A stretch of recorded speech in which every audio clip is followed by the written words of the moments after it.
বলেছেন তোমার পায়ের জেনা হলো কোনো হারাম, তুমি কোনো মহিলার কাছে হারামভাবে হেঁটে যাবে, এগুলো সবই জেনার অন্তর্ভুক্ত। আল্লাহ নবী বলেছেন লজ্জাস্থান শুধু ওটাকে বাস্তবে রূপ দেয়, শুধু রুমের মধ্যে সময় কাটানোর নাম জেনা নয়। এই আপনি ওর হাত ধরছেন, ওকে ওর গায়ে হাত দিচ্ছেন, এগুলো সব জেনার মধ্যে অন্তর্ভুক্ত, আমি নয়, সহিহ মুসলিমের বর্ণনা, আল্লাহর নবী বলেছেন। কিছু নামাজি আছে, ভালো যুবক আছে, দেখবেন পার্কের মধ্যে ওর গার্লফ্রেন্ডকে নিয়ে হাঁটে আর বলে এই যে আজকে আমরা যেভাবে পার্কের মধ্যে হাঁটছি ইনশাআল্লাহ একদিন জান্নাতের পার্কেও আমরা এইভাবে হাঁটবো। কথা বলেন আছে না নাই? ফেসবুকের মধ্যে স্ট্যাটাস দেয় আলহামদুলিল্লাহ 1 বছর ভালোবাসার পরিপূর্ণ হলো। আপনারা দোয়া করেন আমাদের ভালোবাসার জন্য সারা কিয়ামত পর্যন্ত যেন অমর হয়ে থাকে, আপনারা দোয়া করবেন আমাদের জন্য। আবার যখন বিয়ে হয়ে গেছে বাসর ঘরে নালায়েক বেহায়া 3 নাম্বার শ্রেণীর মানুষ, 3 নাম্বার শ্রেণীর লোক, 3rd ক্লাস লোক বউয়ের সঙ্গে বাসর ঘরের মধ্যে ছবি তুলে ফেসবুকের মধ্যে হাজার হাজার মানুষের সামনে তুলে ধরে, বেহায়া 3rd পারসন। তোমার মতো নির্লজ্জ লোক পৃথিবীতে আসে বলে আমি মনে করি না। তুমি বিয়ে করেছো, তোমার বউকে তুমি দেখবে, তুমি বাসর ঘরে বউয়ের সঙ্গে গায়ে এভাবে লাগিয়ে দিয়ে ফেসবুকে ছবি দিয়ে বলছে 5 বছর পর সফলতা। কি বুঝলেন? 5 বছর প্রেম করেছে, এবার বিয়ে হয়েছে, এই জন্য লিখে দিয়েছে 5 বছর পর সফলতা। বলেন না নাউজুবিল্লাহ। আপনারা বলছেন হুজুর এগুলো কথা বলার কি দরকার আছে? দরকার আছে, এগুলো বর্তমানে হচ্ছে। আপনি সোশ্যাল মিডিয়াতে গিয়ে দেখুন, আপনার ছেলে, আপনার মেয়ে, আপনার সন্তানেরা এই আচরণগুলো করছে। লজ্জা থাকলে একজন মুসলিমের শরম থাকবে, লজ্জা থাকবে, হায়া থাকবে, এটা তার ইমানের অংশ। আল্লাহর নবী বলেছেন লজ্জা শরম হচ্ছে ইমানের অংশ। আল্লাহর নবী বলেছেন লজ্জা শরম হচ্ছে সবটুকুই কল্যাণকর। আপনার মেয়ে, আপনার বোন, আপনার ভাই, আপনার সন্তান এই হারাম কাজগুলো ফেসবুকের মধ্যে পোস্ট দেয়, আপনারা দেখেছেন না দেখেন নাই? বলেন বলেন না কেন? এগুলো দেখেছেন না দেখেন নাই? হায় হায়, আপনার গুনাহগুলোকে আল্লাহ মাফ করতে পারে, আল্লাহ আপনার গুনাহগুলোকে মাফ করতে পারে, কিন্তু যেই গুনাহগুলো করার পর আপনি মানুষকে বলে বেড়ান, একটা মানুষ মদ খেয়েছে আল্লাহর কাছে তওবা করলে মাফ হতে পারে, একটা মানুষ জেনা করেছে আল্লাহর কাছে তওবা করলে মাফ হতে পারে, একটা মানুষ হারাম কাজের মধ্যে লিপ্ত ছিল আল্লাহর কাছে দোয়া করলে মাফ হতে পারে, একটা মানুষ অনেক ধরনের হারাম কাজের মধ্যে লিপ্ত ছিল আল্লাহর কাছে দোয়া করলে, আল্লাহর কাছে ক্ষমা চাইলে মাফ হতে পারে। কিন্তু আল্লাহর নবী বলছেন কুল্লু উম্মতি মুআফাতুন ইল্লাল মুজাহিরুন, আমার আল্লাহ রাব্বুল আলামিন আমার উম্মতের সবাইকে মাফ করে দেবে, আমার আল্লাহ রাব্বুল আলামিন আমার উম্মতের সবাইকে মাফ করে দেবে, ইল্লাল মুজাহিরুন, কিন্তু আমার আল্লাহ রাব্বুল আলামিন ওই সমস্ত মানুষকে মাফ করবে না, আমার আল্লাহ রাব্বুল আলামিন ওই সমস্ত মানুষের উপরে দয়া করবে না, আমার আল্লাহ রাব্বুল আলামিন ওই সমস্ত মানুষের উপরে রহম করবে না, আমার আল্লাহ রাব্বুল আলামিন ওই সমস্ত মানুষের উপরে ক্ষমাশীল হবে না, আমার আল্লাহ রাব্বুল আলামিন ওই সমস্ত মানুষের উপরে গফফার হবে না, যেই মানুষগুলো গুনাহ করার পর, যেই মানুষগুলো অন্যায় করার পর, যেই মানুষগুলো জেনা করার পর, যেই মানুষগুলো হারাম কাজে লিপ্ত থাকার পর, যেই মানুষগুলো মদ খাওয়ার পর, যেই মানুষগুলো হারাম কাজ করার পর, যেই মানুষগুলো মেয়ের সঙ্গে সময় কাটানোর উপর, যত দুনিয়ার হারাম কাজ আছে এই কাজগুলো করার পর যখন অন্য মানুষের কাছে এটা বলে দেয়, অন্য দুনিয়ার মানুষের কাছে বলে দেয়, আল্লাহর নবী বলেছেন সবাইকে মাফ করলে ওই মানুষকে আমার আল্লাহ মাফ করবে না। বলেন না নাউজুবিল্লাহ। হায় হায়,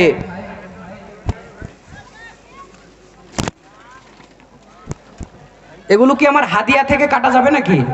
না না না না, ঠিক আছে, তাহলে ঠিক আছে। আমি একটু মজাক করে কথাটা বললাম। কি আপনারা মাঠে আছেন না চলে গেছেন? মোটামুটি আর আধা ঘন্টা সময় আছেন ইনশাআল্লাহ। দেখি নারায়ে তাকবীর, নারায়ে তাকবীর। হ্যাঁ, গরুর মাংস ভালোই খেয়েছে, পাওয়ার বোঝা যাচ্ছে। ভালো মতোই খেয়েছেন গরুর মাংস নাকি? কয় টাকা কেজি? 200 টাকা। আমরা কত টাকায় কিনে খাই জানেন? 550 টাকা।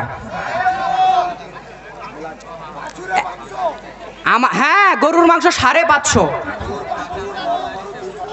হায় হায়, ওয়াজ করে আমাকে আপনারা হাদিয়া দেন, একটা গরু দেন, ওইটা গিয়ে আমি ওইবার বিক্রি করে অনেক টাকা পাবো। আপনার গরু এখানে যেটা 20,000 টাকা হবে, আমি ওই পারে গিয়ে ওটা 70,000 বিক্রি করতে পারবো।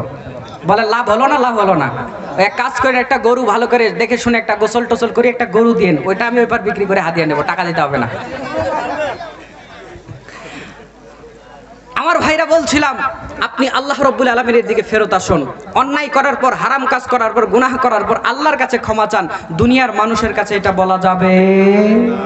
শোনেন, আপনাকে বলি, আদম সন্তান আল্লাহর রাস্তা থেকে পথ হারা হবে, আদম সন্তান আল্লাহর রাস্তা থেকে সরে যাবে, আদম সন্তান রাস্তা ভুলে আল্লাহর রাস্তা ছেড়ে অন্যদিকে চলে যাবে। এটা আদম সন্তানের খাসলত, এটা আদম সন্তানের একটা বৈশিষ্ট্য যে আদম সন্তান ভুল করে আল্লাহর দিক থেকে অন্যদিকে ফেরত, এটা স্বাভাবিক। আপনি বলবেন হুজুর দলিল আছে, কি বলেন দলিল আছে না নাই? কি বলেন দলিল আছে না নাই? আমার ভাইরা দলিল আছে। আপনি খোলেন আপনি খোলেন মিশকাতুল মাসাবি 3 নম্বর খণ্ড 10 নম্বর পর্ব হাদিস নাম্বার 2344। আল্লাহর নবী সাল্লাল্লাহু আলাইহি ওয়াসাল্লাম বলছেন, আল্লাহর নবী আমার দিকে তাকান ভাই, আমার দিকে প্লিজ আমার দিকে। এখানে কি হচ্ছে? চা হচ্ছে। হায় হায়, জান্নাতে আপনারা চা খেতে চান, জান্নাতে নাস্তা করতে চান, আজকের জন্য এই নাস্তা ছেড়ে দেন। আল্লাহ যারা এই আজকের এটার দিকে তাকালোই না, তাকাবে না, আল্লাহ আপনি ওদেরকে জান্নাতের চা খাওয়াই দেন। বলেন না আমিন। মনোযোগ নষ্ট করেন না, ফেলে দেন ওগুলো চা, আজকের জন্য ফেলে দেন। অনেক চা খেয়েছেন না, খান নাই? ভোটের সময় তো পাতিলে পাতিলে চা যে কই যায় আল্লাহই ভালো জানে। ও এখানেও চা খায়, ওখানেও চা খায়, ওখানেও চা খায়, ও চায় না চা খায়। ভোটের সময় ও ভাত খায় না, চা খেয়ে ওর পার, ঠিক না বে ঠিক? তো এত তো খান, আজ না খেলে কি হবে? চা। মনোযোগ এই দিকে, আমার দিকে আছেন আপনারা মাঠে? আচ্ছা আমার ভাইরা, আমি আপনাকে বলছিলাম আদম সন্তান আল্লাহর রাস্তা থেকে পথ ভুলে অন্যদিকে চলে যাবে, এটা অস্বাভাবিক কিছু নয়। আমি আমার মুখের কথা বলছি না, এর স্পষ্ট দলিল রয়েছে ইবনু মাজাহ, এই স্পষ্ট দলিল রয়েছে মিশকাতুল মাসাবি 3 নম্বর খণ্ড 10 নম্বর পর্ব 2344 নম্বর হাদিস। আল্লাহর নবী সাল্লাল্লাহু আলাইহি ওয়াসাল্লাম বলেছেন, আবু সাঈদ খুদরি রাদিয়াল্লাহু তাআলা আনহু রাবি, তিনি বলছেন আল্লাহর নবী সাল্লাল্লাহু আলাইহি ওয়াসাল্লাম বলেছেন, ইন্না শাইতানা ক্বাল, নিশ্চয় শয়তান আল্লাহ রাব্বুল আলামিনকে বলল, ওয়া ইজ্জাতিকা ইয়া রব, আপনার ইজ্জতের কসম করে বলছি প্রতিপালক, লা আবরাহু উগি ইবাদাকা মা দামাত আরওয়াহুহুম ফি সাদিহিম। শয়তান আল্লাহর ইজ্জতের কসম করে বলছে, আল্লাহ আমি আপনার ইজ্জতের কসম করে বললাম, আমি আপনার বান্দাদেরকে পথহারা করব, আমি আপনার বান্দাদেরকে জাহান্নামের পথে নেব, যারা যতদিন তারা দুনিয়াতে থাকবে। বলেন না নাউযুবিল্লাহ। যদি বুঝে থাকেন একটু উত্তর দেন, কে কসম করলো? হ্যাঁ, কে কসম করেছে? কার ইজ্জতের কসম করেছে? কি জন্য কসম করেছে? বান্দাকে জাহান্নামে নেবে। কি জন্য কসম করেছে? বান্দাকে জাহান্নামে নেবে। কার ইজ্জতের কসম করেছে আপনি খেয়াল করতে পারছেন? শয়তান বলছে আল্লাহর ইজ্জতের কসম করে, আল্লাহ আপনার ইজ্জতের কসম করে বলছি, আদম সন্তানদেরকে আমি জাহান্নামে নিয়ে ওদেরকে জাহান্নামী বানাবো। আদমের বেটা, আদমের বেটি, এদেরকে আমি শয়তান এদেরকে জাহান্নামে নিয়ে যাব, তোমার ইজ্জতের কসম করে বললাম। বলেন নাউযুবিল্লাহ। এখন আপনার কাছে আমার প্রশ্ন, শয়তান আল্লাহকে মানে না মানে না? বুঝে বলেন, শয়তান আল্লাহকে মানে না মানে না? শয়তান আল্লাহকে মানে? দুই দল হয়েছে, ঠিক না? ঠিক। একদল আছে যারা বলছে শয়তান আল্লাহকে মানে না, আর একদল বলছে শয়তান মানে। আমি যদি ভুল না বলি, কথা বলেন ঠিক কিনা? ঠিক আছে, শরীয়তের ব্যাপারে যদি ইখতিলাফ হয় কি করতে হয় জানেন? আল্লাহর নবী বলছেন, ফাইন তানাজাতুম ফি শাইইন ফারুদ্দুহু ইলাল্লাহি ওয়া রাসূলি। আল্লাহর নবী বলছেন, তোমাদের শরীয়ত মানতে গিয়ে, ইসলাম মানতে গিয়ে, দ্বীন মানতে গিয়ে যদি তোমাদের মধ্যে ঝগড়া হয়, বিতণ্ডা হয়, তাহলে তোমরা তোমাদের ওই বিতণ্ডা হওয়া বিষয়টাকে, ওই বিতণ্ডা হওয়া, ঝগড়া হওয়া ব্যাপারটাকে আল্লাহ এবং রাসূলের দিকে ফিরিয়ে দাও। তাদের পক্ষ থেকে যেই ফয়সালা আসবে, তাদের পক্ষ থেকে যেই রায় আসবে, এইটাই মেনে নাও, এতেই রয়েছে তোমাদের জন্য কল্যাণ। এখন আসেন, শয়তান আল্লাহকে মানে না মানে না, কোরআনে তার দলিল আছে না নাই? হাদিস থেকে তো একটা দলিল পাওয়া গেল যে শয়তান আল্লাহর ইজ্জতের কসম করলো, তাহলে শয়তান আল্লাহকে মানলো না মানলো না? এবারে কোরআনে আসেন, শুধু শয়তান আল্লাহকে মানে না, কোনো বান্দাকে গুনাহ করানোর পর সাথে সাথে শয়তান আল্লাহকে বলে, আমি আল্লাহকে ভয় করি, তোমার সাথে আমার কোনো সম্পর্ক নাই। বলেন না আল্লাহু আকবার। আপনি খোলেন সূরাতুল হাশর, চিনেন এই সূরার নাম কোনোদিন শুনেছেন? সূরাতুল হাশর, যেটা ফজরের নামাজের পরে 3 আয়াত তেলাওয়াত করেন না? এটা হচ্ছে সূরা হাশর। এইটা হচ্ছে 59 নম্বর সূরা, কোরআনের ক্রমিক নম্বরে 59 নম্বর সূরা, 16 নম্বর আয়াত আপনি খুলে দেখবেন। আপনাকে প্রমাণ দিচ্ছিলাম যে শয়তান আল্লাহকে মানে। দেখেন, শয়তান যখন কোনো মানুষকে পাপ করায়, শয়তান যখন কোনো মানুষকে খারাপ কাজ করায়, আল্লাহ নিজে বলছেন, শয়তান যখন কাউকে কুফরি করানোর পর শয়তান আল্লাহকে বলে, ইন্নী আখাফুল্লাহ রাব্বাল আলামিন, নিশ্চয়ই আমি শয়তান আল্লাহকে ভয় পাই। ও আদমের বেটা, ও আদমের বেটি, তোমরা এবার যা পারো করো, আমি আর তোমাদের সাথে নাই। কে বলছে এই কথা? শয়তান নিজে বলছে, আপনি এখনই কোরআন খোলেন, যারা হাফেজ আছেন সাক্ষী দেন, আল্লাহ নিজে বলছেন সূরা হাশরে, ইন্নী আখাফুল্লাহ রাব্বাল আলামিন। শয়তান তার মুখ থেকে এই লফজ বের করে, শয়তান তার জবান থেকে এই শব্দ বের করে, ও বান্দা তুমি তো গুনাহ করলে, আমি তো তোমাকে গুনাহ করালাম, কিন্তু আমি আল্লাহকে ভয় করি, তোমার সাথে আমার কোনো সম্পর্ক নেই, আমি চলে গেলাম। এই জন্য দেখবেন গুনাহ করার আগে ভালো লাগে, গুনাহ করার আগে জোশই আলাদা। ভাইয়ের সঙ্গে ভাই ঝগড়া করবে, জোশই আলাদা। প্রতিবেশীর সঙ্গে প্রতিবেশী ঝগড়া করবে, জোশই আলাদা। প্রতিবেশীর উপরে লাঠি নিয়ে দৌড়ে গেছে, লাঠি মারতে যাচ্ছে, যেই জোশ আছে, মারার পর বলেন ওই জোশ আছে? মারার পরে শুধু দৌড়ে বেড়ায়, কই রে পুলিশ কোথায় থেকে বুঝি ধরে নাই রে। আর ও যে পিটুন খেয়েছে, ও ওই আপনার হাসপাতালের বেডে এভাবে শুয়ে আপেল খাচ্ছে, আঙ্গুর খাচ্ছে, শুয়ে শুয়ে উপর দিকে তাকিয়ে আছে। কথা বলে ঠিক না ঠিক? কিন্তু যে মেরেছে ওর শান্তি আছে? কিসের আপেল কমলার ভাত, কখনো জঙ্গলে, কখনো পুকুরে, কখনো ওখানে, কখনো কারো টয়লেটে লুকিয়ে লুকিয়ে থাকছে। কথা বলেন ঠিক না ঠিক? তারপরেও কি রক্ষা পায়? পায় না। চোরের মন পুলিশ পুলিশ করবেই। আমার ভাইরা, আপনি যখন অন্যায় করবেন, খারাপ কাজ করবেন, তার আগে জোশই আলাদা, তখন আপনার শয়তান পিছনে আসে। কিন্তু এই খারাপ কাজটা যখন হয়ে যায়, শয়তান আপনার সাথে থাকে না, তখন আপনার মনে হয় কাজটা মোটেও ঠিক হলো। ওই যে ওর ভাইয়ের মাথায় বাড়ি দিয়ে, প্রতিবেশীর মাথায় বাড়ি দিয়ে যে দৌড়ে বেড়াচ্ছে, ও কি মনে করছে? ওর মনে আফসোস হচ্ছে না? বলছে হেস, এই কাজটা ঠিকই হলো না, কি জন্য আমি মারতে গেলাম? লাঠি নিয়ে গেছিলাম ঠিক আছে, কিন্তু বাড়িটা দিয়ে যত সব বিপদ হয়ে গেছে। ঠিক না ঠিক? কেন? এর আগে শয়তান ওর সঙ্গে ছিল, শয়তানের উপরে ভর করেছিল। আল্লাহ নবী বলেছেন শয়তান মানুষের রক্তে রক্তে চলতে পারে। আল্লাহ শয়তানকে পাওয়ার দিয়েছেন। শয়তান তাকে দিয়ে গুনাহ করিয়ে নিয়ে শয়তান সাথে সাথে সরে গেছে, শয়তান কেটে পড়েছে। এখন যা বিপদ ওর উপরে। আপনার এখন মনে হবে এই কাজটা করে ঠিক হয়? তাহলে কি এখান থেকে দলিল কি পেলেন? শয়তান আল্লাহকে মানে না? মানে না। হ্যাঁ, শয়তান একদিন আল্লাহকে মানে নাই। শয়তান একদিন আল্লাহকে মানে নাই। আল্লাহ বলেছিল সেজদা দে আদমকে, ও দেয় নাই, ওই একদিনই মানে নাই। এরপর শয়তান মানুষকে শয়তানই করায় বটে, কিন্তু সে আল্লাহকে অস্বীকার করে না। শয়তান আল্লাহকে মানি না আমাদের মতো মানুষরা আল্লাহকে। কথা বলেন ঠিক না ঠিক? আমরাই হচ্ছি সেই শয়তানের চেয়েও খারাপ, পশু প্রাণীর চেয়েও খারাপ। আল্লাহ কোরআনে বলছেন পৃথিবীর যত সৃষ্টি আছে, কুকুর শুকুর যা আছে, গাছপালা, সব আল্লাহর শুকরিয়া আদায় করে, আল্লাহর জিকির করে। কোরআনে বহু আয়াত আছে, একাধিক আয়াত আছে, আছে না নাই? সাব্বাহা লিল্লাহি মা ফিস সামাওয়াতি ওয়াল আরদ। আল্লাহ বলেছেন আসমান জমিনের সব প্রশংসা করে। আল্লাহ আসমান জমিনের সবকিছু শুকরিয়া আদায় করে কার? জিকির করে কার?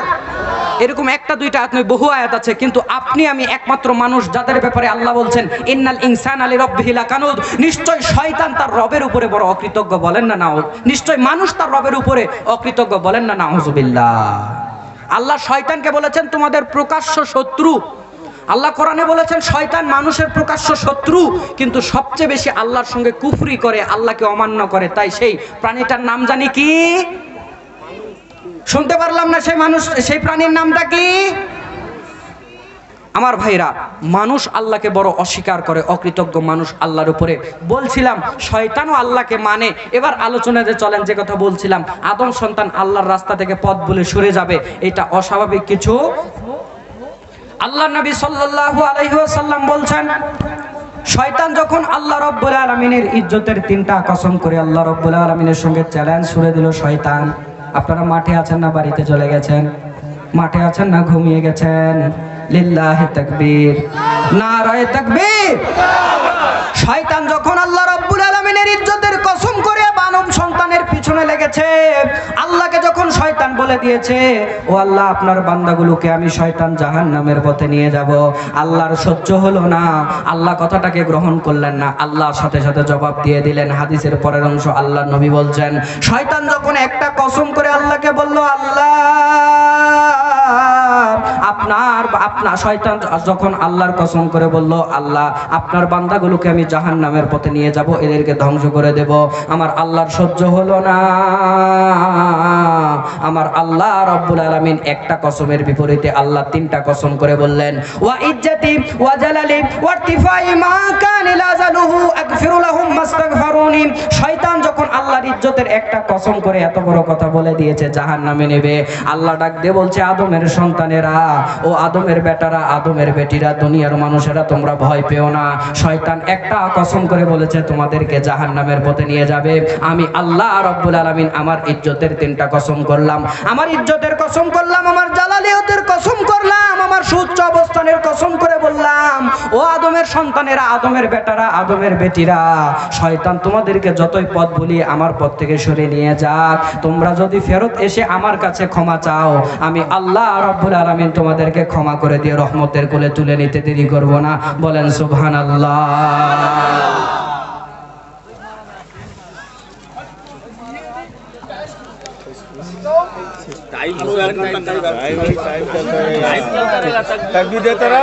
तकबीर दो ना, हमको ही आप लोग क्या समझाए, हिंदी हमको भी आता है।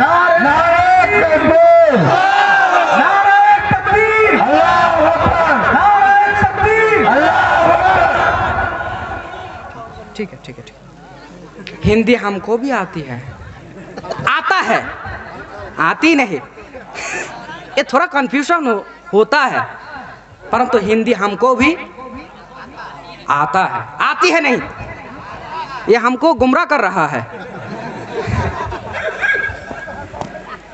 सारा हिंदी हमको समझ आता है, किंतु बोलने में थोड़ा दिक्कत होता है, ठीक है। हाँ, तो आप लोग समझ रहे थे, मैं स्टेज में जब आया था, ठीक है ना, थी नहीं बोला ना, तब तो लड़की बन जाता। आया था, आप लोगों ने समझा कि इसको हिंदी नहीं, हिंदी उर्दू कुछ नहीं इसको समझ आता, ये सिर्फ इधर उधर घूम देख रहा है, नहीं, हम सब कुछ समझ रहा था। আমার ভাইরাম, চলেন আর বেশি সময় না, আমাকে আড়াইটায় শেষ করে দিতে বলা হয়েছে, আর মাত্র 9 মিনিট। আলহামদুলিল্লাহ, আলহামদুলিল্লাহ, খুবই একটা দরদি কমিটি পেয়েছি। না না, আমাকে বলে দিয়েছে আড়াইটায় শেষ করতে। আলহামদুলিল্লাহ, আর কিছু কোয়েন না মুরব্বী, আর কিছু কোয়েন না, আর আধ ঘন্টা ইনশাআল্লাহ, আর আধ ঘন্টা কাজে যাও। আপনারা মাঠে থাকবেন না চলে যাবেন? থাকবো। যদি কেউ ওঠে না, আমি উঠে তার সাথে চলে যাব, এই শর্তে আমি আপনাদেরকে আর আধ ঘন্টা ওয়াজ শোনাবো যে আপনারা উঠবেন না ইনশাআল্লাহ। ঠিক আছে আমার ভাইরা, বলছিলাম আদম সন্তান আল্লাহর রাস্তা থেকে হেঁটে যেতে পারে, এটা অস্বাভাবিক কিছু। আল্লাহর নবী সাল্লাল্লাহু আলাইহি ওয়াসাল্লাম বলছেন, আরেকটা হাদিস আপনি নেন, ইবনু মাজাহ 3 নম্বর খণ্ড 31 নম্বর পর্ব 4200 হাদিস, আল্লাহর নবী 4251 নম্বর হাদিস, আল্লাহর নবী বলছেন, কুল্লু বানি আদম খাত্তাউন ওয়া খায়রুল খাত্তাইন আত-তাওয়াবুন। আল্লাহর নবী বলছে প্রত্যেক আদম সন্তান পাপী, আল্লাহর নবী বলছেন প্রত্যেক আদম সন্তান ভুলকারী, কিন্তু সবচেয়ে ভালো ভুলকারী হলো যে ভুল করার পর তার রবের কাছে ক্ষমা চায়। বলেন সুবহানাল্লাহ। তার মানে বোঝা যায় আদম সন্তান আল্লাহর রাস্তা থেকে ভুল দিকে চলে যেতে পারে, আদম সন্তান আল্লাহর রাস্তা থেকে সরে যেতে পারে, আদম সন্তান যেন ভুল থেকে আল্লাহর দিকে আবার ফেরত আসে, অন্য রাস্তা থেকে যেন আল্লাহর দিকে আবার ফেরত আসে। আমার আল্লাহ এইটা আনার জন্য বান্দার উপরে করোনা দেয়, আল্লাহ এইটা করার জন্য বান্দার উপরে ওমিক্রন দেয়, আল্লাহ বান্দাকে ফেরত আনার জন্য বড় বড় পাথর আসমান থেকে নাজিল করে। বান্দা তুই আমার দিকে ফেরত আয়, আমার উপরে যদি তুই সুন্দর করে ঈমান আনিস, আমার যদি তুই শুকরিয়া আদায় করিস, আমি আল্লাহ রাব্বুল আলামিন তোকে মাফ করে দিতে সময় নেব না, আর আমি আল্লাহ তোদের উপরে কোনো করোনা ওমিক্রন কোনো গজব আমি আল্লাহ দেব না। বলেন না সুবহানাল্লাহ। তাহলে বোঝা যায় আমার ভাইরা, আদম সন্তানের দ্বারা ভুল হবে এটা স্বাভাবিক, কিন্তু আদম সন্তান সারা জীবন ভুলের উপরে থাকবে, আদম সন্তান সারা জীবন জাহান্নামের রাস্তায় থাকবে, এইটা ঠিক। আপনাকে ভুল বুঝলে আল্লাহর রাস্তায় ফেরত আসতে হবে। ও আল্লাহর বান্দা, তুমি কেন আল্লাহর রাস্তা থেকে দূরে সরে চলে গেলে? তুমি আল্লাহর রাস্তা থেকে তোমাকে কি দূরে সরে নিয়ে গেল? আল্লাহ কি মায়ার ডাক দিয়ে বলছেন, ইয়া আইয়ুহাল ইনসানু মা গাররাকা বিরাব্বিকাল কারীম। ও আমার বান্দারা, তোমাকে তোমাদের মহিমান্বিত রব থেকে কিসে সরে নিয়ে গেল? আমার ভাইরা, হাজারো যুবক আল্লাহর রাস্তায় আজকে নেই, হাজারো যুবক মসজিদে আসে না, হাজারো যুবক মাহফিলে আসেনি, ঘুরে বেড়াচ্ছে, সিগারেট খেয়ে বেড়াচ্ছে। হায় হায় যুবক, কিসে তোমাকে আল্লাহর রাস্তা থেকে তোমাকে দূরে সরে নিয়ে গেল? আরে তোমার মতো কত যুবক সাহাবী ছিল যারা তাদের ইসলাম কবুলের জন্য জীবন দিয়ে দিয়েছে, তোমার মতো কত যুবক সাহাবী ছিল ইসলাম কবুলের জন্য সম্পদগুলো দিয়ে দিয়েছে, তোমার মতো কত যুবক সাহাবী ছিল ইসলামের জন্য নিজের শরীরের কাপড়টুকু পর্যন্ত খুলে দিয়েছে। বলেন হাদিসে আছে না নাই? আমার ভাইরা, আর যুবক তুমি ধ্বংস হয়ে যাচ্ছ, নষ্ট হয়ে যাচ্ছ, কিসে তোমাকে তোমার আল্লাহ থেকে সরে নিয়ে গেল? বর্তমান যুবকরা কত হারামের মধ্যে লিপ্ত, প্রেমের মধ্যে লিপ্ত, খারাপ বন্ধুর মধ্যে লিপ্ত। দেখেন একটা তথ্য এখানে বলি, সামনে চলে যাই, খুব দরকার হবে, আপনার কাজে লাগবে ইনশাআল্লাহ। বর্তমান ছেলেগুলো নষ্ট হওয়ার পিছনে বড় একটা কারণ হচ্ছে সঙ্গ দোষ খারাপটা আছে তাদের। তাদের সঙ্গ কি আছে? খারাপ আছে। একটা কথা সমাজে প্রচলিত আছে জানেন, সঙ্গ দোষে লোহা ভাসে। এইদিকে আছে এই কথা, আচ্ছা এইদিকে কথা বলেন, কথাটার মানে কি, তাফসিরটা কি আপনি একটু বুঝেন। কোরআন হাদিসের তো অনেক তাফসির করছি, এই কথাটাও কোরআন হাদিসে আছে, আমি দলিল দিচ্ছি ইনশাআল্লাহ। এই লাইনটা যদিও এইভাবে না হোক, কিন্তু এর সমার্থক শব্দে কোরআনে আয়াত আছে, হাদিসও আছে, আমি আপনাকে দিচ্ছি ইনশাআল্লাহ। তবে তার আগে আপনাকে একটু বুঝাই, সঙ্গদোষে লোহা ভাসে এই কথার মানে কি। মনে রাখবেন, লোহার জন্য সম্মানের ব্যাপার হলো, লোহা পানিতে ফেলে দিলে ডুবে যাবে, এটা লোহার জন্য সম্মান না অপমান? কথা বোঝেন আমার? লোহা পানিতে পড়লেই ডুবে যাবে, এটা লোহার জন্য সম্মান না অপমান?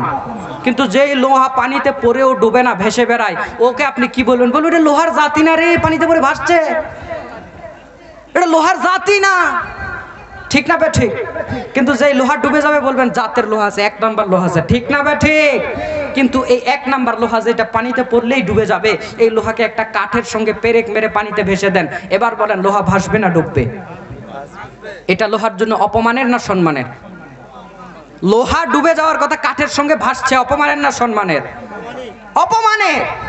লোহা ডুবে যাবে এটার সম্মান, কাঠ ভেসে থাকবে এটা কাঠের সম্মান। যে কাঠ ডুবে যাবে আপনি বলবেন কি কাঠ রে, পচা কাঠ ডুবে যাচ্ছে, ঠিক না ঠিক? ঠিক তেমনি আমার ভাইরা, সঙ্গ দোষে লোহা ভাসে, কথা ঠিক। আপনার সঙ্গ যদি খারাপ হয়, আল্লাহ নবী সাল্লাল্লাহু আলাইহি সাল্লাম বলেছেন, আর রাজুলু আলা দীনি খলিলি ফালয়ানজুর, আল্লাহ নবী বলছেন প্রত্যেক মানুষ তার বন্ধুর আচরণকে গ্রহণ করে, প্রত্যেক মানুষ তার বন্ধুর আচরণকে সে নিজের মধ্যে ঢুকিয়ে নেয়। আল্লাহর নবীর কথাতে বোঝা যায়, কারো বন্ধু যদি সিগারেটখোর হয়, ও বেশি দিন সিগারেট ছাড়া থাকতে পারে না। কারো বন্ধু যদি মদখোর হয়, ও বেশি দিন লাগবে না মদখোর তৈরি হতে। কারো যদি 5টা বন্ধু থাকে, আর 5 জন যদি 5 দিকে প্রেম, 4 বন্ধু যদি 4 দিকে প্রেম করে, 5মটা ভাববে ছি ছি, সবার এক একটা করে গার্লফ্রেন্ড আছে, আমার নাই রে। তখন ও একটা খুঁজে বের করে ও পাপের মধ্যে লিপ্ত হবে। কথা বলেন ঠিক কিনা? আল্লাহ নবী বলেছেন, আল্লাহ নবী বলেছেন, একটা হাদিস ভুয়া বলছি না, সবগুলো সহি হাসান সনদের হাদিস বলছি। আমি একটাও হাসান সনদের নিচে হাদিস বলছি না, কোনো জাল সনদের হাদিস আমি আপনাকে শোনাচ্ছি না, কোনো দাঈফ মাউজু সনদের হাদিস আমি আপনাকে শোনাচ্ছি না। যা শোনাচ্ছি একদম সহি আর হাসান পর্যায়ের হাদিস। এই হাদিসগুলোর উপরে কেউ কলম ধরতে পারবে না ইনশাআল্লাহ। আল্লাহ নবী বলেছেন, একটা মানুষ তার বন্ধুর আচরণকে গ্রহণ করে। এই জন্য আল্লাহ নবী এবার পরামর্শ যে ফাল ইয়ানজুর বিমা ইয়ারজি, তুমি দেখো তুমি কার সঙ্গে বন্ধুত্ব করছো। শোনেন যুবক কান খাড়া করো, যে যেখান থেকে মাইকের শব্দ শুনতে পাচ্ছ যুবক, এই একটা হাদিস অন্ততপক্ষে তুমি শোনো। যারা এখানে আছেন তারাও মনোযোগ দেন, যারা বাইরে আছেন মেলাতে ঘোরাফেরা করছেন, যারা যে যেখান থেকে আমার মাইকের শব্দটা শুনছেন, এই হাদিসটা বিশেষ করে যুবকদের জন্য বলছি। একটু যে যেখানে আছেন 2 মিনিটের জন্য কানটা খাড়া করুন। আমার ভাইরা, ভালো মানুষের সঙ্গে যদি আপনি সম্পর্ক রাখেন, ভালো মানুষের সঙ্গে যদি আপনি সম্পর্ক রাখেন, আল্লাহর নবী সাল্লাল্লাহু আলাইহি ওয়াসাল্লাম হাদিস বলেছেন, আল্লাহর নবী সাল্লাল্লাহু আলাইহি ওয়াসাল্লাম হাদিস ফরমিয়েছেন, ওই ব্যক্তিকে দুনিয়াতে ভালো মানুষের সঙ্গে সঙ্গ থাকার কারণে ওই ভালো মানুষটা যদি জান্নাতে যায়, ওই খারাপটা যদি জাহান্নামে চলে যায়, আর ঈমানটা যদি কম করে থাকে, গুনার কারণে যদি জাহান্নামে চলে যায়, আল্লাহর নবী বলছেন ওই ভালোটা ওই খারাপটাকে জাহান্নামের ভিতর থেকে বের করে নিয়ে জান্নাতে যাবে। বলেন না সুবহানাল্লাহ? আমার ভাইরা, এবার দলিল নেন, কোথায় আছে? আপনি পাবেন হাদিসটি ইবনু মাজাহ প্রথম খণ্ড 60 নম্বর হাদিস। হাদিস রয়েছে বুখারীতে, ইমাম বুখারী রাহিমাহুল্লাহ হাদিসটিকে কোট করেছেন। আল্লাহর নবী সাল্লাল্লাহু আলাইহি ওয়াসাল্লাম বলছেন, ইজা খাল্লাসাল্লাহুল মুমিনিনা মিনান নার ওয়া আমিনু ফামা মুজাদালাতু আহাদিকুম লিসাহিবিহি ফিল হাক্কি ইয়াকুনু লাহু ফিদ দুনিয়া আশাদ্দা মুজাদালা মিনাল মুমিনিনা লিরাব্বিহিম ফি ইখওয়ানিহিম আল্লাযিনা উদখিলুন নার ইয়াকুলুনা রাব্বানা ইখওয়ানুনা কানু ইউসাল্লুনা মা'ানা ওয়া ইয়াসুমুনা মা'ানা ওয়া ইয়াহুজ্জুনা মা'ানা ফাআদখালতা। এবার হাদিসের অনুবাদ করছি, শুনুন। আল্লাহর নবী বলছেন, কিছু মানুষকে আল্লাহ জাহান্নাম থেকে মুক্ত করে দিবেন। আল্লাহ নবী বলছেন, ইজা খাল্লাসাল্লাহুল মুমিনিনা মিনান নার, আল্লাহ কিছু মানুষকে জাহান্নাম থেকে মুক্ত করে দিবেন। ও আমিনু, এই ঈমানদাররা ফামা মুজাদালাতু আহাদিকুম লিসাহিবিহি ফিল হাক্কি ইয়াকুনু লাহু ফিদ দুনিয়া আশাদ্দা মুজাদালা। জান্নাতের অর্ডার পাওয়ার পরেও, জান্নাতের সুসংবাদ পাওয়ার পরেও, জাহান্নাম থেকে মুক্ত হওয়ার পরেও, জাহান্নাম থেকে বেঁচে যাওয়ার পরেও, জান্নাত পাওয়ার পরেও এই ঈমানদারগুলো জান্নাতের মধ্যে প্রবেশ করবে না। এই ঈমানদারগুলো জান্নাতের মধ্যে প্রবেশ করবে না, উল্টা তারা এসে আল্লাহর সঙ্গে ঝগড়ায় লিপ্ত হবে। বলেন না সুবহানাল্লাহ? আমার কথাগুলো কি বোঝা যাচ্ছে? কথা বোঝা যায়? আলহামদুলিল্লাহ। আপনারা আমার কথা কি বুঝতে পারছেন? আল্লাহ নবী বলছেন কিছু মানুষ আছে যাদেরকে আল্লাহ জাহান্নাম থেকে মুক্ত করে দিয়ে জান্নাত দিয়ে দিবে। এতটুকু বুঝেছেন? এরা জান্নাত পাওয়ার পরেও, জান্নাতের গ্যারান্টি সুসংবাদ পাওয়ার পরেও এরা জান্নাতের মধ্যে ঢুকছে না, এটুকু বুঝতে পেরেছেন? আচ্ছা, তারা জান্নাতে না গিয়ে উল্টা এসে আল্লাহর সঙ্গে ঝগড়া করছে, এটুকু বুঝতে পেরেছেন? কি নিয়ে ঝগড়া করছে? আল্লাহ নবী বলছেন ওই বন্ধু সম্পর্কে যাকে আল্লাহ রাব্বুল আলামিন, আল্লাহ নবী নিজে বলছে যে মিনাল মুমিনিনা, ইমানদাররা এই ঝগড়াটা করছে লি রব্বিহিম, তাদের রবের সঙ্গে করছে, ফি ইখওয়ানিহিম, তাদের ওই সমস্ত ভাইদের সম্পর্কে বলছে, আল্লাযীনা উদখিলুন নার, আল্লাহ যাদেরকে অলরেডি জাহান্নামের মধ্যে ঢুকিয়ে দিয়েছে। কথা আমার বুঝতে পারছেন? ইমানদারদেরকে আল্লাহ জান্নাতে দিয়ে দিয়েছে, যাও জান্নাতে চলে যাও, যাচ্ছে না, উল্টা আল্লাহর সঙ্গে এসে ঝগড়া করছে। যারা আলেম আছেন খেয়াল করেন, আসাদ্দা মুজাদালা, হাদিসের শব্দ আসাদ্দা মুজাদালা, কঠিন ঝগড়া করছে, চূড়ান্ত ঝগড়া করছে। এরকম ঝগড়া দুনিয়ার কোনো মানুষ, দুনিয়ার কোনো মানুষের জন্য করে না, দুনিয়ার কোনো মানুষ দুনিয়ার কোনো বন্ধুর জন্য এরকম ঝগড়া করবে না। সেই দিন আল্লাহর সামনে একটা বন্ধুর জন্য আরেকটা বন্ধু যেরকম ঝগড়া করবে, এক পর্যায়ে যখন আল্লাহ রাব্বুল আলামিনের ওই বান্দা, এক পর্যায়ে যখন আল্লাহ রাব্বুল আলামিনের ওই বান্দা ঝগড়া করতে করতে করতে করতে করতে আল্লাহর সঙ্গে বলতে বলতে বলতে আল্লাহ যখন ওই বান্দাকে, ওর বন্ধুকে জাহান্নামে ঢুকিয়ে দিয়েছে, কিন্তু আল্লাহ তাকে তার সুপারিশে বের করছে। বলেন না কেন বের করছে? কিছু কথা আছে? দেরি হবে? আপনি যাচ্ছেন কেন? না আপনি যায় না, না আপনি যায় না।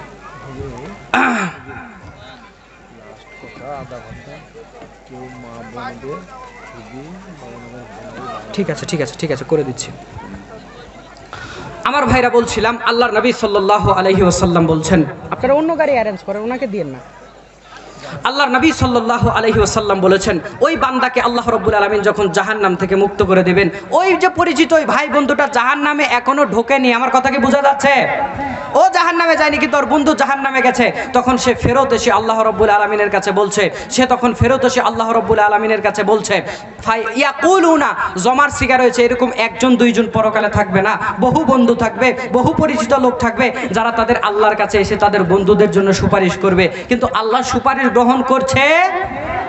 তারপরে এক পর্যায়ে জান্নাতীরা যখন আল্লাহ ওদেরকে মুক্তি দিচ্ছে না, জাহান্নামে দিয়েছে, তখন তারা আল্লাহ রাব্বুল আলামিনের কাছে আবার উল্টা এসে বলছে, রব্বানা, প্রতিপালক, ইখওয়ানুনা, আমাদের ওই সমস্ত ভাই, কানু ইউসাল্লুনা মাআনা, আমাদের সঙ্গে সালাত আদায় করতো, ওয়া ইয়াসুমুনা মাআনা, আমাদের সঙ্গে সিয়াম পালন করতো, ওয়া ইয়াহুজ্জুনা মাআনা, আমাদের সঙ্গে হজ পালন করতো, ফা আদখালতাহুমুন নার, আল্লাহ আপনি তাদেরকে জাহান্নামে ঢুকিয়ে দিলেন।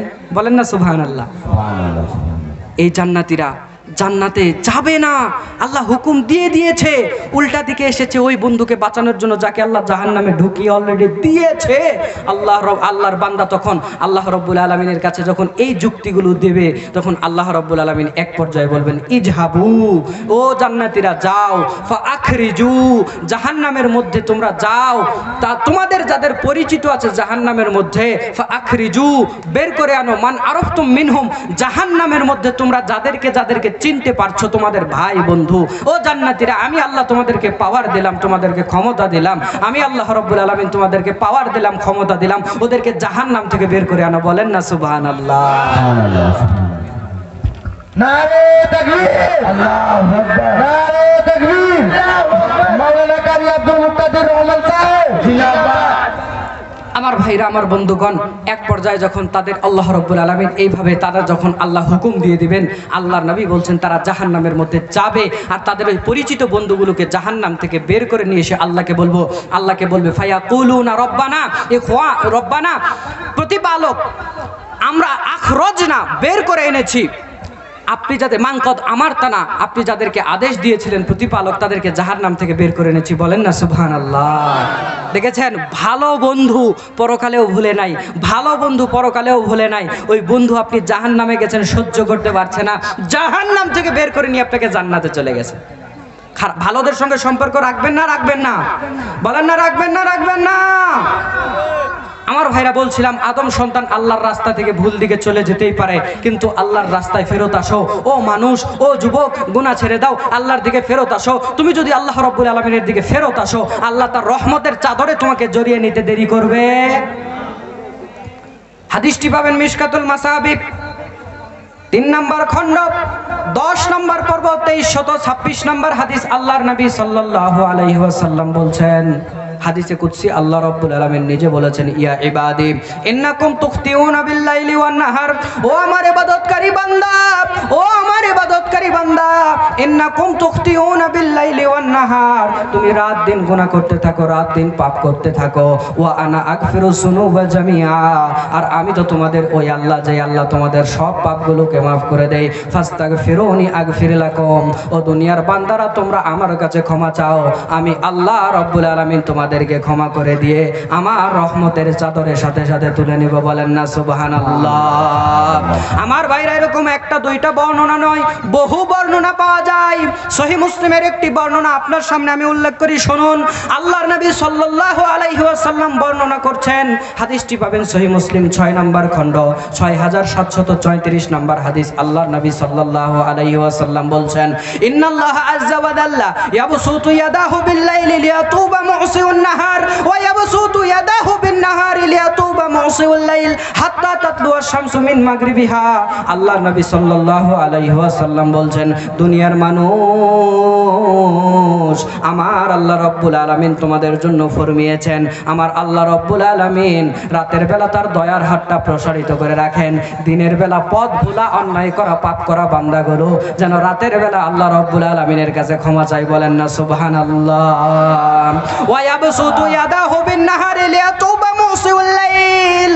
আবার আল্লাহ রাব্বুল আলামিন দিনের বেলা তার দয়ার হাতটা প্রসারিত করে রাখেন। আবার আল্লাহ রাব্বুল আলামিন দিনের বেলায় তার দয়ার হাতটা প্রসারিত করে রাখেন, যেন রাতের পাপকারীগণ দিনের বেলা আল্লাহর দিকে ফেরত আসতে পারে, আল্লাহর কাছে ক্ষমা চাইতে পারে। আল্লাহর নবী বলছেন, হাত্তা তাতলু আশ-শামসু মিন মাগরিবিহা। এইটা শুধু একদিন দুই দিনের জন্য নয়, এইটা শুধু শবে কদরের জন্য নয়, এইটা শুধু শবে বরাতের জন্য নয়। আল্লাহ রাব্বুল আলামিন সূর্য যতদিন উল্টা দিক থেকে না উঠবে, আদম সন্তান কখন গুনাহ করার পর আল্লাহর দিকে ফেরত আসবে, আল্লাহর দিকে ফিরে আসবে, আমার আল্লাহ রাব্বুল আলামিন অপেক্ষা করে। আদম সন্তান আল্লাহর দিকে ফিরতে দেরি হয়, আল্লাহ ক্ষমা করে আদম সন্তানকে নিজের রহমতের চাদরে তুলে নিতে দেরি হয় না। বলেন সুবহানাল্লাহ। আমার ভাইরা, আপনি যদি আল্লাহর দিকে ফেরত আসেন, ও যুবক, তুমি নেশার পথে আছো, হারাম পথে আছো। ও মা বোন, হয়তোবা আপনারা নামাজ পড়েন না, হয়তোবা আপনারা পর্দা করেন না, অনেক হারাম কাজ মেয়েদের মধ্যেও আছে। নানান সিরিয়ালের মধ্যে ডুবে থাকেন, নানান সিনেমা নাটকের মধ্যে আপনারা ডুবে থাকেন, সারাদিন টিভির সামনে বসে বসে হারাম কাজগুলো করতে থাকেন। সংসারের কাজের দিকে নজর দেন না, সন্তানকে বড় করার দিকে আপনারা নজর দেন না, স্বামীকে খেদমত করার জন্য আপনারা সময় দেন না, স্বামীর সঙ্গে ঝগড়া করেন, খারাপ আচরণ করেন। আমার আল্লাহর দরবারে এখনো ক্ষমা চেয়ে আল্লাহর দিকে ফেরত আসেন। আল্লাহর বান্দা যখন আল্লাহর দিকে ক্ষমা চেয়ে আল্লাহর দিকে ফেরত আসে, আমার আল্লাহ বান্দার উপরে অনেক বেশি খুশি হয়ে যায়। বলেন না সুবহানাল্লাহ। কত বেশি খুশি হয়, কত বেশি খুশি হয়, সেইটাও হাদিসের মধ্যে পাই পাই করে উল্লেখ করে দেওয়া আছে, বিন্দু বিন্দু করে উল্লেখ করে দেওয়া আছে। এই হাদিসটাও আপনি পাবেন সহিহ মুসলিম 6 নম্বর খণ্ড 6703 নম্বর হাদিস। এই হাদিস রয়েছে সহিহ মুসলিম 6708 নম্বর হাদিস। আল্লাহর নবী বলছেন, ও দুনিয়ার মানুষেরা, ও আমার সাহাবীরা, তোমরা কি জানো, একটা বান্দা যখন আল্লাহর পথ ছেড়ে, আল্লাহর পথ ভুলে অন্য পথে চলে যায়, হারাম পথে চলে যায়, আল্লাহর দিক থেকে অন্য দিকে চলে যায়, আর ওই বান্দা যদি দিক ফেরত করে আবার আল্লাহর দিকে ফেরত আসে, দুনিয়ার মানুষ, তোমরা কি জানো, ও সাহাবীরা, তোমরা কি জানো, আমার আল্লাহ ওই বান্দার উপরে কত বেশি খুশি হয়ে যায়। আল্লাহর নবী সাল্লাল্লাহু আলাইহি ওয়াসাল্লাম যখন এই কথা বললেন, সাহাবায়ে কেরামগণ বলল, নবী, আমরা জানি না একটা বান্দা পথ ভোলা বান্দা, পথ হারা বান্দা, আল্লাহর পথে যখন আবার ফেরত আসে, আল্লাহ তার উপরে কতটা বেশি খুশি হয়ে যায়। আমরা সাহাবীরা এই কথা জানি না, আপনি আমাদেরকে জানিয়ে দেন। এবার আল্লাহর নবী উদাহরণ দিয়ে বলছেন, শোনো সাহাবীরা, একটা মানুষ মরু প্রান্তরে চলে যাচ্ছে, এক প্রান্ত থেকে অন্য প্রান্তে সে চলে যাচ্ছে, অনেক লম্বা রাস্তা তাকে সফর করতে হবে। আল্লাহর নবী সাল্লাল্লাহু আলাইহি ওয়াসাল্লাম বলছেন, এই লম্বা সফরে যখন সে প্রাণী নিয়ে বের হয়ে গেছে, যাওয়ার পরে মাঠের একটা জায়গাতে, একটা প্রান্তরে যাওয়ার পর একটা প্রান্তরে যাওয়ার পর সে নিজেকে ক্লান্ত মনে করলো আমি অনেক দূর পর্যন্ত চলে এসেছি, আমি বড় ক্লান্ত হয়ে গেছি, আমি এই জায়গাতে বসি আর কিছু সময়ের জন্য বিশ্রাম নেই, তারপর আমি আবার এই জায়গা থেকে চলে যাব। বলেন না সুবহানাল্লাহ। আমার ভাইরা, বিশ্রাম নেওয়া আর ঘুমানো এক জিনিস? বলেন না কেন? বিশ্রাম নেওয়া আর ঘুমানো এক জিনিস? ওই ব্যক্তিটা মনে করলো একটু সামান্য সময় বসে একটু বিশ্রাম করব, কিন্তু ঘুমাবো না। এই জন্য সে তার প্রাণী, যেই প্রাণীর উপরে সে চড়ে সে এক জায়গা থেকে আরেক জায়গাতে যাচ্ছিল, যাওয়ার পথে আমার ভাইরা ওই প্রাণীর উপরে খাবার ছিল, প্রাণী ছিল, এক জায়গা থেকে আরেক জায়গা যাচ্ছে, মরুভূমির রাস্তা, খাবার পানি রাস্তাতে পাওয়া যাবে? এরকম মেদিনীপুরের রাস্তার সাইডে সাইডে চার দোকান, বিস্কিটের দোকান, নাস্তার দোকান ছিল, মরুভূমিতে পাওয়া যায়? খাবার পানি বেঁধে নিয়ে যেতে হয়, খাবার পানি ওই প্রাণীর উপরে মজুদ করে নিয়ে যেতে হয়।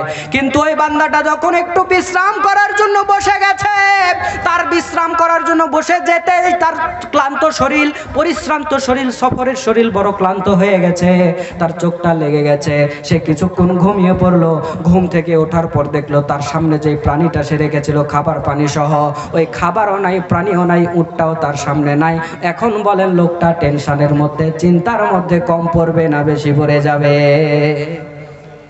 আমার ভাইরা, আল্লাহর নবী বলছেন ওই ব্যক্তিটা এমন দূর পর্যন্ত চলে গেছে, সে খাবার ছাড়া, পানি ছাড়া, বাহন ছাড়া যেখান থেকে সে বের হয়েছে ওই জায়গাতে সে আসতে পারবে না। আবার সে খাবার পানি ছাড়া যেই জায়গাতে যাচ্ছে, বাহন ছাড়া সেই জায়গাতে যেতেও পারবে না। আশেপাশে কোনো অন্য মানুষও নেই, কাফেলাও নাই যাদের কাছ থেকে সে হেল্প নেবে। সে কোনো জায়গায় যখন ওর প্রাণীটা হারিয়ে গেছে, প্রাণীটাকেও যথেষ্ট সে চারিদিকে খুঁজলো, কিন্তু খুঁজে পেল না। লোকটা বড় হতাশ হয়ে গেল, আরো ক্লান্ত হয়ে গেল। ক্লান্ত হয়ে যাওয়ার পর সে চিন্তা করছে, আমার বাঁচার আর কোনো উপায় নাই, আমি যেই জায়গাতে ঘুমিয়েছিলাম ওই জায়গাতে যাই, আবার ঘুমিয়ে ঘুমিয়ে ওই জায়গাতে আমি মরে যাই। আমার ভাইরা, এই চিন্তা করার পর সে গাছের ওই জায়গাতে আবার ফেরত আসলো। আসার পরে সে আবার ঘুমিয়ে গেল। ঘুম থেকে কিছুক্ষণ পর ওঠার পর, লম্বা ঘটনা আমি সংক্ষেপ করে বলছি আপনাকে শুধু বোঝার জন্য, লম্বা ঘটনা আরো লম্বা আছে, আমি অত দূরে যাচ্ছি না। লোকটা যখন আবার ঘুমিয়ে গেল, ঘুম থেকে যখন আবার উঠলো, সে দেখতে পারলো তার সামনে খাবার পানি সহ উটটা আবার ফেরত এসেছে। একটু আওয়াজ করে বলা যাবে না আলহামদুলিল্লাহ? আলহামদুলিল্লাহ।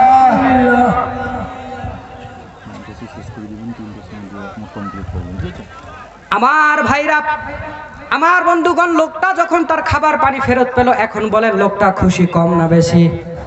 আমার আল্লাহ রব্বুল আলামিন বলছেন, কোনো পথ ভোলা বান্দা যদি আল্লাহর পথে ফেরত আসে, আমার আল্লাহ রব্বুল আলামিন ওই বান্দা খাবার পানি ফেরত পেয়ে যত বেশি খুশি হয়ে যায়, আমার আল্লাহ রব্বুল আলামিন ওই বান্দার উপরে তার চেয়ে বেশি খুশি হয়ে যায়। বলেন না সুবহানাল্লাহ? আল্লাহর রাস্তায় ফেরত আসতে রাজি আছেন? আমার ভাইরা, আপনি বলবেন হুজুর আমার অনেক গুণ, আসলে কিছু না, আপনি আল্লাহর দিকে জাস্ট আসেন। আল্লাহর নবী বলছেন, ইবনু মাজাহ 3 নম্বর খণ্ড 31 নম্বর পর্ব 4248 নম্বর হাদিস, আবু হুরায়রা রাবী, তিনি বলছেন আল্লাহর নবী বলছেন ইন্না আবদান আজনাবা, আল্লাহর নবী বলেছেন যে লাউ আখতাতুম, যদি তোমরা গুনাহ করতে, হাত্তা তাবলুগা খতায়াকুমুস সামা, আর তোমাদের গুনাহগুলো যদি আসমান পর্যন্ত পৌঁছে যেত, সুম্মা তুবতুম, এরপরে যদি তোমরা আল্লাহর কাছে ক্ষমা চাইতে, লা তাবা আলাইকুম, আল্লাহ রাব্বুল আলামিন এই পরিস্থিতিতেও তোমাদেরকে ক্ষমা করে দিত। বলেন না সুবহানাল্লাহ? তিরমিজির একটি বর্ণনা বলে আজকের আলোচনা আমি শেষ করে দেব। আপনি হাদিসটি পাবেন তিরমিজি 6 নম্বর খণ্ড হাদিস নাম্বার 3540। আল্লাহর নবী সাল্লাল্লাহু আলাইহি ওয়াসাল্লাম বলছেন, হাদিসে কুদসি ওই হাদিসকে বলা হয় যেই হাদিসটা আল্লাহর নবী বললেও ভাষাটা কার? আল্লাহর নবী বলছে কিন্তু ভাষাটা আল্লাহর। এটাকে বলা হয় হাদিসে কুদসি। এটাকে কি বলা হয়? হাদিসে কুদসি। এটা হচ্ছে হাদিসে কুদসি। আল্লাহর নবী সাল্লাল্লাহু আলাইহি সাল্লাম বলেছেন, আল্লাহ বলেছেন ইন্নাল্লাহ, আল্লাহর নবী সাল্লাল্লাহু আলাইহি সাল্লাম বলেছেন, আল্লাহ রাব্বুল আলামিন বলেছেন, ইন্না ইবনু আদম ইন্নাকা বালাগা দুনুবুকা আনানা সামা, ও আদম সন্তান তোমার গুনাহগুলো আসমান পর্যন্ত পৌঁছে গেছে, সুম্মা তুবতুম, এরপরেও তুমি আমার কাছে ক্ষমা চেয়েছো, লা তাবা আলাইকুম, আল্লাহ রাব্বুল আলামিন আমি তোমার এই অবস্থাতেও গুনাহগুলো মাফ করে দিয়ে তোমাকে নিষ্পাপ করে দিব। বলেন না সুবহানাল্লাহ? হাদিসের পরের অংশ আল্লাহ নবী বলছেন, ইবনু আদম ইন্নাকা লাউলা কিতানি বিকরাবিল আরদি খতায়া সুম্মা লা কিতানি লা তুশরিকু বিহি শাইয়া লা তাইতুকা বিকরাবিহা মাগফিরা, ও আদম সন্তান তুমি যদি আমার সঙ্গে সাক্ষাৎ করো মরে যাও, এমন অবস্থায় দুনিয়া আসমান ভর্তি করে নিয়ে আমার সামনে গুনাহ নিয়ে হাজির হয়ে গেছো, আর তুমি শিরক করো নাই, আমার আল্লাহর সামনে যদি তুমি এই অবস্থায় দাঁড়িয়ে যাও, আমি আল্লাহ রাব্বুল আলামিন আসমান জমিন পরিমাণ ক্ষমা নিয়ে তোমার সামনে দাঁড়িয়ে যাব। বলেন সুবহানাল্লাহ। আমার আল্লাহ যখন আল্লাহ যখন কোনো বান্দাকে মাফ করে দেয়, শুধু মাফ করে না, আল্লাহ রাব্বুল আলামিন কোরআনে বলছেন সূরা ফুরকান 25 নম্বর সূরা 19 নম্বর পারা 70 নম্বর আয়াত আল্লাহ বলছেন ইল্লা মান তাবা ওয়া আমানা ওয়া আমিলা আমালান সালিহান ফাউলাইকা ইউবাদদিলুল্লাহু সাইয়্যাতিহিম হাসানাত। কোন বান্দা যখন আল্লাহর দিকে ফেরত আসে, কোন বান্দা যখন আল্লাহর দিকে প্রত্যাবর্তন করে, আমার আল্লাহ রাব্বুল আলামিন ওই বান্দার উপরে এমন বেশি খুশি হয়ে যায়, আল্লাহ তো তাকে মাফ করে দেয়, শুধু মাফ করে আল্লাহ খুশি হয় না, আল্লাহ সাথে সাথে তার আমলনামার মধ্যে যত গুনাহ রয়েছিল ওই পরিমাণ নেকি সাথে সাথে দিয়ে বলে, বান্দা তুই তো আমার পথ ভোলা বান্দা ছিলি, পথ ভুলে অন্যদিকে চলে গেছিলি, আবার ফেরত এসেছিস, যা তোকে তো মাফ করে দিলাম, মাফ করে দিয়ে আমি আল্লাহ খুশি নয়, তোর ওই গুনাহ পরিমাণ নেকি আবার আমি আল্লাহ আমলনামার মধ্যে দিয়ে দিলাম। নারে তাকবীর, মাওলানা কারি আব্দুল মুক্তাদির রহমান সাহেব জিন্দাবাদ। আল্লাহ আমাদেরকে আল্লাহর রাস্তায় ফেরত আসার তৌফিক দান করে, বলেন আমিন। শেষ 2-4-5 মিনিট মাদের জন্য একটু কথা বলছি, শোনেন মা, আপনাদের জন্য বেশি কিছু করতে হবে না। আপনাদের মাথায় এই চিন্তা নাই যে আপনি আপনার পরিবারের বউ বা কি বলে আপনার বাচ্চা ছেলে মেয়েকে কিভাবে চালাবেন। ও মেয়ে, আপনার মাথায় তো এই চিন্তা নাই আপনার ফ্যামিলিতে ওই যে আপনার স্বামীর বাবা মা আছে তারা কিভাবে চলবে, এই চিন্তা তো আপনার মাথায় নাই। আপনার মাথায় শুধু সংসারটা সামলানোর চিন্তা আছে। আল্লাহর নবী বলেছে কোন মেয়ে যদি 4টা আমল করতে পারে, আল্লাহ তার জন্য জান্নাতের 8টা দরজা খুলে দিবে। বলেন সুবহানাল্লাহ। 5 ওয়াক্ত সালাত আদায় করবেন, কোনোভাবেই 5 ওয়াক্ত নামাজ ছাড়বেন না, কোনোভাবেই 5 ওয়াক্ত নামাজ ছাড়বেন না। মা বোনেরা জোহরের নামাজ বেশিরভাগ ক্ষেত্রে কাজে কাজে কাটিয়ে দেয়, নামাজ পড়ে না। কথা বলেন ঠিক না বেঠিক? শোনেন, যেই স্বামীর সংসার আপনি এই হালতে করছেন, যেই স্বামীর সংসার আপনি এইভাবে করছেন, যেই স্বামীর সংসার আপনি এইভাবে করছেন, আপনার মরে যান, ওই স্বামী মনে করছেন আপনার নাম জিকির করবে সকাল সন্ধ্যা, আপনি খালি মরে দেখেন, পরের দিন সকালবেলায় একে ওকে বলবে ভাত রান্না করার জন্য কাউকে একটা লাগবে। কি বুঝলেন? কি বুঝলেন? কি বুঝলেন? বিয়ে আরেকটা করবে। কথা বলেন। ও মা বোন শোনেন, কার ভালোবাসাতে আপনি নামাজ ছাড়ছেন? আপনার স্বামীকে ভালোবাসেন, সংসারের কাজ করবেন, ঠিক আছে, কিন্তু নামাজকে রেখে না নামাজ পড়ে? কি বলেন? নামাজকে রেখে না নামাজ পড়ে? 5 ওয়াক্ত নামাজ পড়বেন, কোনোভাবেই ছাড়বেন না। 2, আপনারা পর্দা করে চলবেন, পরপুরুষের সামনে নিজেদের মুখ, পেট, পিঠ, চুল, মুখ কিচ্ছু দেখাবেন না, পর্দা করে চলবেন। বেপর্দার কাছে আপনি বেপর্দা হবেন না, হারাম পুরুষের কাছে যাবেন না। একমাত্র 14 জন ছাড়া যেটা আছে, আজকে আমার বলার সুযোগ হয়েছে না, এই 14 জন ছাড়া অন্য কোনো পুরুষের সামনে চুল দেখানো, মুখ দেখানো, হাত দেখানো, বডি দেখানো সব হারাম। কথা বলাও, কিন্তু আপনাদের ভারতে কিন্তু পর্দার অবস্থা বহুত খারাপ, ঠিক না? ঠিক, আমি তো দেখেছি বহুত খারাপ। আমি একটা হুজুর মানুষ, বাচ্চা মানুষ, যদিও অনেক সময় দেখা যাচ্ছে মহিলারা এসে খাবার দিয়ে যাচ্ছে ইত্যাদি ইত্যাদি, আমি তো আর বলতেও পারছি না যে আপনারা দিয়েন না, মন তো খারাপ করবে। তার জন্য আমি বেগানা কি বেগানা না? কি বলেন? তার জন্য কি আমি হারাম কি হারাম না? তো কেন আমার সামনে আসছে? যদি আমার সামনে সে আসে তার মানে বোঝা যায় সবার সামনেই যায়। হালাল না হারাম? মা বোন সাবধান, নিজেকে পর্দায় ঢেকে রাখুন, অপ্রয়োজনে বাইরে যায় না। কি দরকার? আপনি দামি জিনিস নিজেকে ঢেকে রাখুন, আপনার দাম বাড়বে। কলা ছিলে গেলে কলা কেউ 2 টাকা দিয়েও কিনে নিতে চায় না, ঠিক না ঠিক? শিলা কলা বাজারে যদি 2 টাকা কেজি বেচে কেউ নেবে না, আর পর্দাওয়ালা ওই সোবলাওয়ালা কলাকে মানুষ 50 টাকা কেজিতেও কিনবে। কথা বলেন ঠিক কি না? আপনি যদি বেপর্দা হন, শিলা কলা হন, আপনাকে কেউ দাম দেবে না। আপনি পর্দাশীল হন, আপনার দাম ওই গায়ে সোবলাওয়ালা করার মতো বেড়ে যাবে, ঠিক না ঠিক? 2 নাম্বার পর্দা করবেন। 3, আপনার সতীত্বের হেফাজত করবেন। একমাত্র স্বামীর সঙ্গে আপনি আপনার প্রাইভেট সময় কাটাবেন, দুনিয়ার অন্য কোনো হারাম পুরুষের সঙ্গে কাটাবেন না। যদি কেউ জেনার সম্পর্কে লিপ্ত থেকে থাকেন, এখান থেকে তওবা করে উঠবেন। যদি এর আগে কেউ জেনার সম্পর্কে লিপ্ত থেকেছিলেন, এখান থেকে তওবা করে উঠবেন, আর কোনোদিন এই ধরনের হারাম কাজে লিপ্ত হবেন না। নিজের সতীত্বের হেফাজত করবেন, পর্দা করবেন, আপনি বলে রোজা রাখবেন, 1 নামাজ পড়বেন, আপনি পর্দা করবেন, নিজের সতীত্বের হেফাজত করবেন, জেনার কাজে লিপ্ত হবেন না, নিজেকে ঢেকে রাখবেন।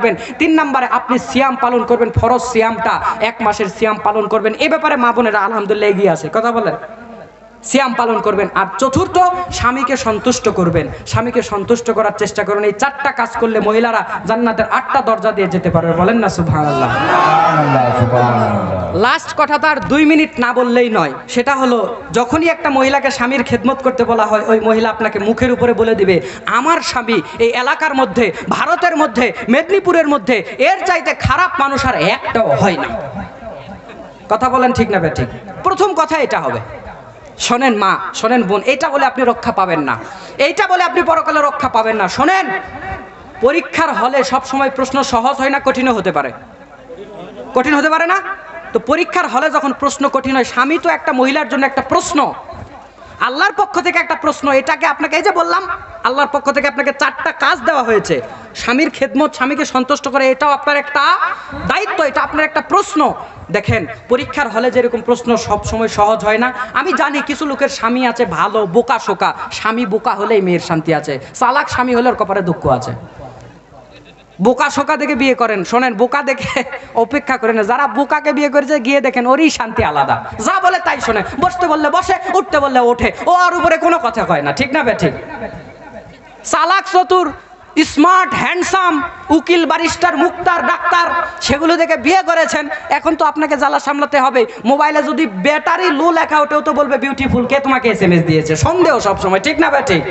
মোবাইলে লেখা উঠেছে ব্যাটারি লো, আর ওর সন্দেহের চোখে ডাক্তার স্বামী দেখেছে বিউটিফুল, বউয়ের সঙ্গে গিয়ে ঝগড়া লেগে যায়, তোমাকে কে SMS দেয় বিউটিফুল রাতের বেলা? বউ বলছে কিসের SMS, গিয়ে দেখছে ব্যাটারি লো, বিউটিফুল নয়। বোকা স্বামী ভালো। শোনেন, স্বামীকে সন্তুষ্ট করবেন। দুনিয়াতে স্বামী নামক প্রশ্ন সহজও হতে পারে, কঠিন হতে পারে। আমি জানি কিছু স্বামী আছে, রক্তটা স্বামী আছে, হুদাই বউকে মারে, আছে না নাই? তরকারিতে যদি লবণ কম হয়, তরকারিতে লবণ কম হয়েছে কেন, তোর বাপ লবণ কিনে, লবণ আমি কিনি, তোর দিতে সমস্যা কি, এই বলে পিটন শুরু করে দিয়েছে। কথা বলেন ঠিক না বেটি? স্বামীও কিছু আছে, তরকারিতে যদি লবণ বেশি হয় বলে এই তোর বাপ লবণ কিনে, লবণ আমি কিনি রে, তুই লবণ বেশি দিছিস, তরকারি তো খাওয়া যায় না, বলেই পিটন শুরু। কথা বলেন ঠিক না বেটি? নারে তাকবীর, আল্লাহু আকবার, নারে তাকবীর, আল্লাহু আকবার। মাওলানা কারি আব্দুল মুক্তাদির রহমান সাহেব জিন্দাবাদ, মাওলানা কারি আব্দুল মুক্তাদির রহমান সাহেব জিন্দাবাদ।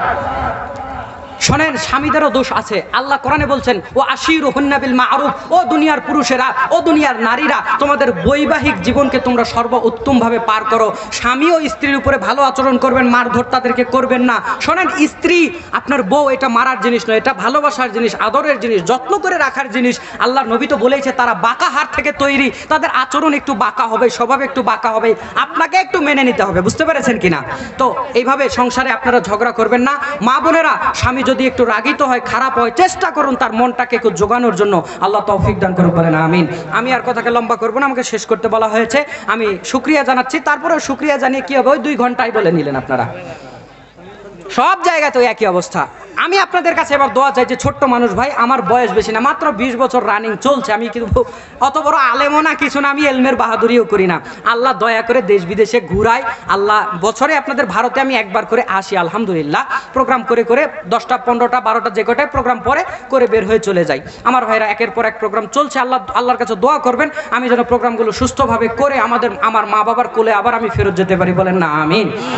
আমার বয়স খুবই কম, আল্লাহ যেন আমাকে আরো এলেম দান করে। আমি কিছুই জানি না, কিছুই বুঝি না, আমার এলেম বলতে কিছু আছে আমি বিশ্বাস করি না। আল্লাহ যেন আমাকে অনেক বেশি কোরআন সুন্নাহর জ্ঞান অর্জন করার, নিজে আমল করার এবং মানুষের মধ্যে প্রচার করার তৌফিক দান করে, বলেন আমিন। আল্লাহ যেন এই মাধ্যমটাকে আমার পরকালে জান্নাতে যাওয়ার মাধ্যম বানিয়ে দেয়, বলেন না আমিন। এ বলেও আমি আমার বক্তব্য আপনাদের সামনে ইতি করছি।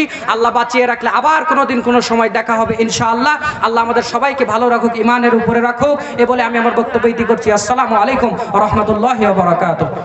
কেউ কিছু বলবেন? কেউ কিছু আপনারা বলবেন না? কেউ বলবেন না? পানি আছে দেখি একটু।